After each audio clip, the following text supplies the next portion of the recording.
Hey boys and girls, I'm excited for another week of art, and this week we actually get to meet our last artist of the year, Edward Hopper. And so I have this book here that we're gonna read. We always read these in art class so that I can introduce you to the life of the artist that we're studying. You can learn more about what he was like as a child and what shaped his passion for art and his career. So if you see right here, we've got our little comic that we normally have, and this is Edward Hopper, the cartoon, painting one of his most famous paintings called Nighthawks. And it says, "I wonder why everybody thinks my paintings look lonely and empty. This one has a whole bunch of people in it." And if you see, there's 4 people there in a diner. And this is late at night.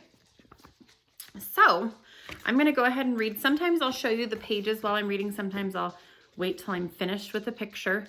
With the reading and then show you the picture. So Edward Hopper was born in New York in 1882. He was one of America's greatest artists and was known as an American realist painter. And so here he is. There's his self-portrait, looking pretty snazzy with that hat and a nice suit and a tie. That's how people dressed back in the 1920s. And that picture was actually made in 1925 to 1930. So even if you've never seen Edward Hopper's paintings before, many of them might look familiar to you. That's because he painted pictures of real, everyday things. Hopper painted the people and places you might see from the window of a car as you drive through different cities and neighborhoods. So and lately, because everyone's been home, you may be seeing people outside of their home doing lots of yard work. I know we have been at my house, tons of yard work. And this is right here, Manhattan Bridge Loop. So he was born in New York and lived in New York. So this is probably a scene of some landscape, a cityscape that he normally saw in everyday life. Edward Hopper always liked to draw. When he was very young, he got a blackboard as a gift. Here's a little comic I'll read. His mother encouraged Edward and his sister Marion to draw. It was one of their favorite things to do. So if you look here in this comic, it says, "Children, oh children, please try to stay on your proper drawing surfaces." And so if we look here, what are they drawing on? The wall. Don't draw on your wall, kiddos. Whiteboards, blackboards, or papers. But I like the way that they make these little comics, and we can imagine that he was super creative. So Edward Hopper lived right next to the Hudson River while he was growing up, and he saw all kinds of boats coming and going, and even built his own sailboat when he was 14. Can you imagine that, having your own sailboat that you built? Hopper always loved water and boats, and he painted many pictures of them. So this one's called The Long Leg, and it was 1935 that it was created. And this one's kind of calm and peaceful. I really like the blues that are used in this, all the different shades of blue and white. Oh, that's peaceful. I'd like to go there someday. When Edward Hopper was 12 years old, he grew very quickly to be 6 feet tall. So he may have felt funny about being so much taller than the other kids his age because he started to spend a lot of time alone. And if you look at this little comic here, it says, "Edward, I thought I asked everyone in the class to sit down." And he says, "I am sitting down." But it looks like he's standing up because he's so much taller than the rest of the class. Edward stayed in his room a lot, and he spent his time reading and drawing pictures like the ones shown above. So we have these pictures right here. There's a dog, a train, a boat, and a landscape. And something I would love to say about our Sunset Mesa community is that we are really kind to every single person in our class, aren't we? No matter what their size, where they're from, we are so thankful for every single student. And so I know that if Edward Hopper would have gone to our school, he might not have felt so alone because we have a lot of sweet friends that take care of each other and like everyone for who they are. Edward Hopper's parents knew how much he wanted to be an artist. So after he graduated from high school, they sent him to New York City to study art. In New York, Hopper learned from a great teacher named Robert Henry. Henry taught his students to look around them and see life as it really was. Henry believed there was beauty and lots of interesting things to see in the city. And he said that the slum buildings and the people who lived in them, and even factories with smokestacks, could be beautiful. And a slum building would be kind of the poorer area of town. Maybe it was a little dirtier, maybe not taken care of as well, but he still thought there was some beauty to be found anywhere you were. Hopper liked Henry's ideas, and most other artists at the time would never dream of painting these things. So we have another little comic here, and there's a lady, she says, "Excuse me, young man, what are you doing?" And he says, "I'm discovering the beauty of the city." But if you'll see on his canvas, he's painting a trash can. And you know, if you were doing your very best work, you could even make trash look like an awesome drawing if you were doing your best to make it look realistic. Or even sometimes people make abstract, you could probably make an abstract picture looking at a trash pile and nobody would even know. You could make it beautiful. So after he left art school, Hopper made 3 trips to Paris, France, where he studied painting on his own. Edward Hopper saw all the super modern art that was being done in Paris, but it didn't impress him very much. Now remember, we just learned about Pablo Picasso this year, and we learned about Henri Matisse, and you've seen some of the cubism and the abstract art.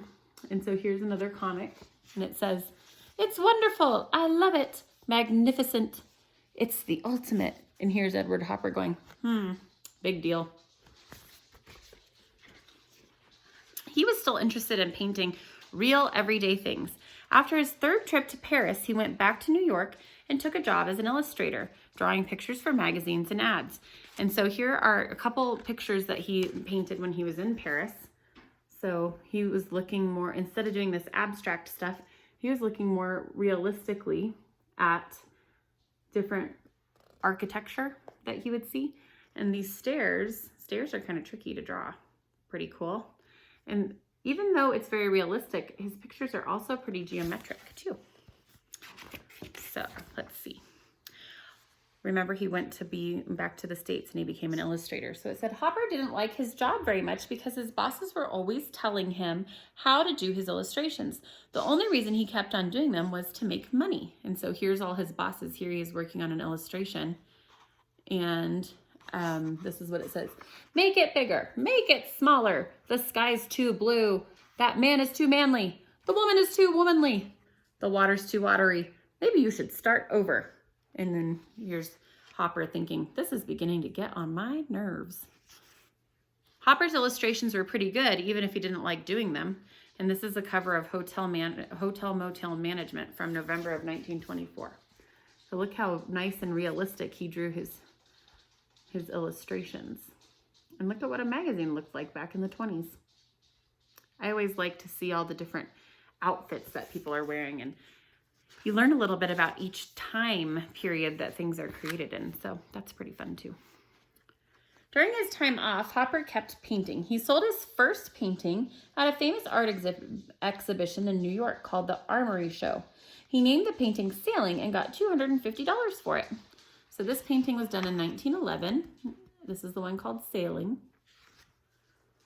Hopper didn't have much luck after the Armory Show, though. He couldn't sell any of his paintings or even get anyone interested in them for a long time.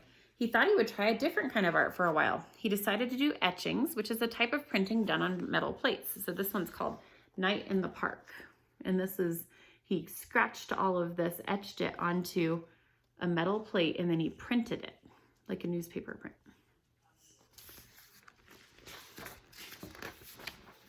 Hopper learned a lot about light, shadows, and choice of subjects from making etchings.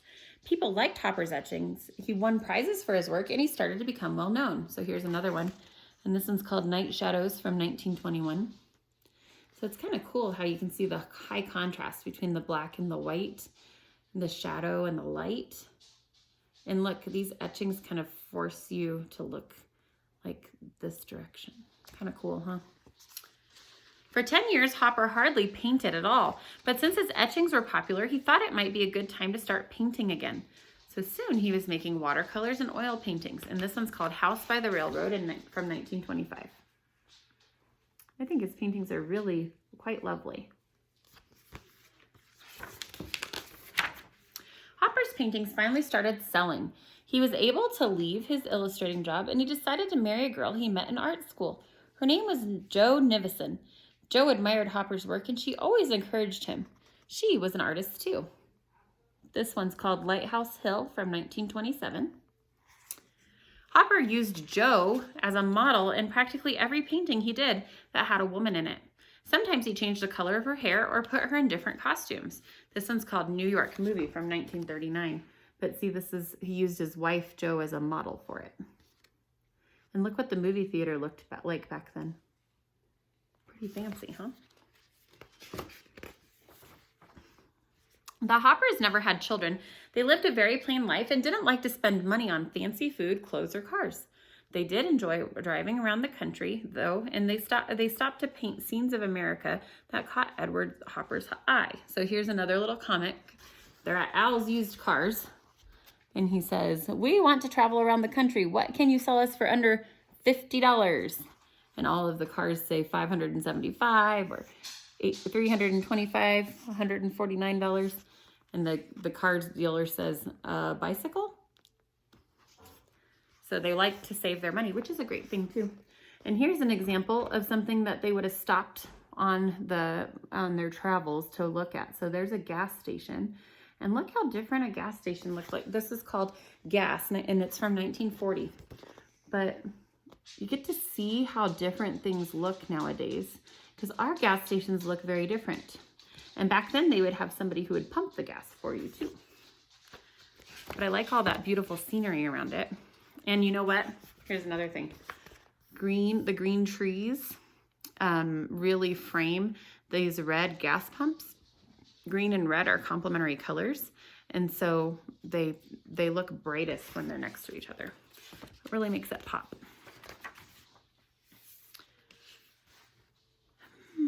Hopper used strong shapes, shadows, and light to make everyday things interesting. Sometimes it's fun to guess what the people in Hopper's paintings are doing or thinking about. So this one's called New York Office, and it's from 1962. And you see right there, there's a young lady in the office, and the secretary, and she's looking at some mail. Or maybe an important paper. So this next picture is called Nighthawks from 1942. It's like the one that was on the cover. And it was one of his most popular paintings. Here, they're in a diner. And again, look at how people dressed in the diner. And look at how people were dressing in 1942. When you look at Nighthawks, you might wonder what the people are doing out so late at night. Although the restaurant is bright and warm, nobody looks very friendly or happy. The dark shadows and shapes of the buildings give you the feeling that something mysterious could happen at any moment.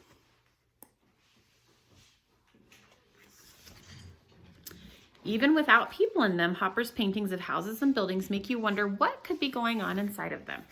So here we have another painting of a building. And look, here we have that red and green complementary color thing going on again. And this one is called Early Sunday Morning from 1930. Edward Hopper painted the ordinary things he saw in America and made them special. He loved the way sunlight looked when it was shining on the side of a house or the way a lamp lighted the inside of a room. His strong, solid shapes and shadows sometimes give you a feeling of mystery or loneliness.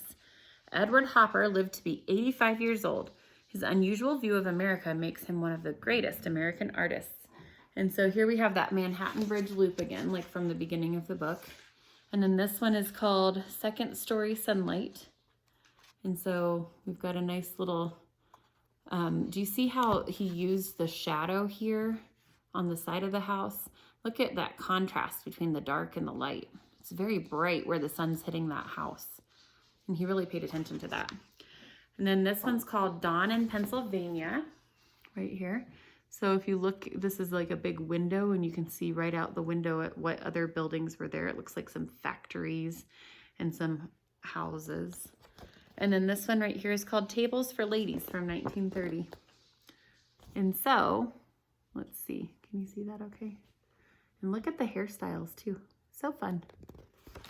So, Edward Hopper was very different than our Fauvism from Matisse, where he was painting with lots of color that people wouldn't normally see on realistic things.